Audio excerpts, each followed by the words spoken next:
What's up, weebs? It is officially Dragon Ball Daima Day. I'm a little late on my double upload today. I know I was supposed to put one out a couple hours ago, but I was waiting for Daima to come out, and it's out.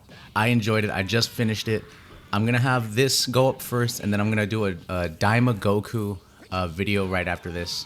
So let's talk about the first episode because it kind of revealed a lot more than you would think if you were just half watching it, but there's some cool things to check out. There's some other things to question, and I'm really excited. So the first thing we figured out is because when Daima was coming out, a lot of Japanese speakers were saying Daima does not have a direct translation to English, and so we didn't really know what Daima meant. Turns out what Daima means in this sense is going to be the demon realm. So this is where Deborah's from. We are watching the next king of the demon realm, Goma, I believe his name was. And we also learned that any character, I guess, with pointed ears like Piccolo, the Kais was a big one. And subtly, we have an origin for Mr. Popo. We have an origin for Mr. Popo so many years later. They all have ancestry from the demon realm, and it also makes sense now when you look at it with Namekians being on another planet. It makes sense why Piccolo in Dragon Ball was calling himself Demon King Piccolo. It makes a lot of sense now. It's kind of connecting that together. But so any character we see with pointed ears is a descendant from the demon realms somehow. Maybe like thousands of years ago or something. Because we also got introduced to one of the older, and I'm probably going to be wrong if I say this, but I'm going to say probably the oldest Namekian that we have seen. His name was Neva, I believe it was, Neva, and he, first of all, old as hell. That man was senile. They even called him senile. The man was slow to talk. But if I remember right, in Namek, they talked about how older Namekians do become the wisest. So he had incredible magic powers. He was able to gather the Dragon Balls without leaving Kami's lookout and restore them, because they arrived on Earth and gathered Dragon Balls before the year timer was up to reuse them, and he was able to activate Shenron earlier than expected. It was very cool. We got a lot of flashbacks of the Buu Saga because King Goma was watching the Buu Saga because they heard Deborah and Babidi went to Earth, so they were monitoring that. And we got a lot of flashbacks and key moments from Majin Buu, from the Majin Buu saga. So all I'm gonna say is, let's reanimate Dragon Ball. That's all I need, please. Original, Z, I don't care which one it is. Reanimate some movies, why not? But yeah, we saw a lot of key moments of that. We saw like the Majin Vegeta explosion. They thought they killed Buu, and then they obviously knew that he didn't. Then they saw that they turned Buu into a good guy, and we kind of jump into the future. We also see, I can't believe I didn't mention this. I forgot his name already, but we have Supreme Kai's brother and sister as well working for the Demon King, which is kind of like a polar opposite of what Supreme Kai already does. So that's different to see, and also kind of crazy to see that, I guess that would insinuate that the demon world is not fully evil and not fully good. It kind of just works as another universe or side of Universe 7.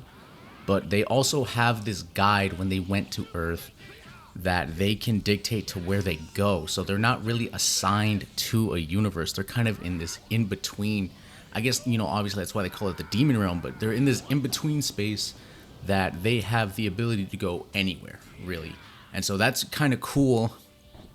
But they reveal when Goma, Neva, and I can't remember his name, but Supreme Kai's brother are going to Earth. They reveal that Supreme Kai's sister just went recently before them, so they are all gonna be on Earth doing whatever they do, as well as Glorio, I believe his name is. He's another person from the Demon Realm, and he's going to arrive next episode. That was the teaser we got for next week. And I guess some of the questions I have for this this first episode would be like, because they also explained that the Demon Realm does have their own set of Dragon Balls, but never the Namekian assigned warriors to guard them. And apparently they're very strong, so they don't really use the Dragon Balls a lot in the Demon Realm. So that's why they went to Earth, because it was much easier to get them. And they also mentioned that Shenron wouldn't grant a quote-unquote black wish, which I guess is some sort of evil wish. And Shenron even eyed King Goma a little bit when he wished everybody to be a child again. I think mostly for the specifics he wanted, because he did ask after that, like, what age do you want them? What about the people who are already kids? But I think there's also a little hint of him eyeing him to see, like, you know, what's the second motive in this, because it seems a little sinister to turn all the most powerful beings into weak children. So we'll see what happens with that.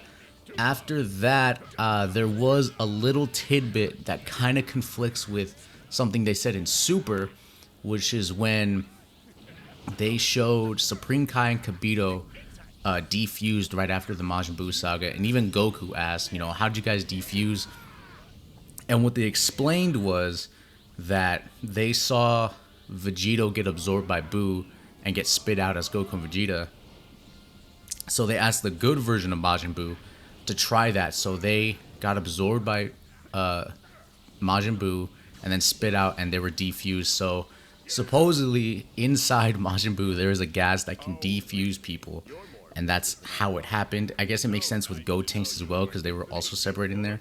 But that kind of conflicts with, I don't know if just in between here and Daima, because Daima takes place before Super, and then the future Trunks saga in Super, there's going to be, or he has like this research he does on the Potara fusion, because when they go to do Vegito Blue, they already explained that, oh, because you're not a Kai, it's timed, and it's only permanent if it's a Kai. So that's the only conflicting information I have for the first episode of Daima. But other than that, I'm very excited. That was a great first episode to just get all the explanation out of the way of the characters and just really set us up for this new journey. It's only gonna be one season, so I'm very excited.